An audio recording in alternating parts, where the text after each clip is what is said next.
Happy New Year to all of you. This is 2019 and I'm so grateful to be here and to wish you the best year ever. I have been struggling for several weeks with illness, and this is the first time that I'm able to record anything.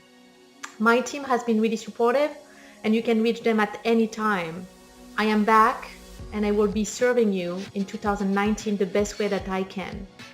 So please wish for the best for yourself. Create opportunities for your organization, for your team. Believe that everything is possible. Believe me, I went through hell and I am back and I want to give even more.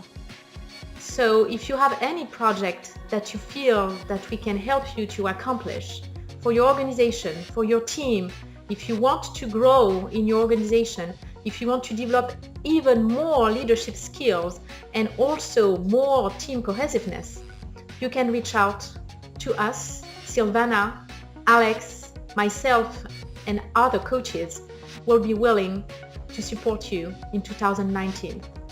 So I wish you all success in your business. I wish you all success in your career. And most importantly, I wish you a stellar health for 2019. I hope to talk to you soon and to be serving your organization, your team, or yourself as a professional. Thank you so much, and I talk to you soon. Bye-bye.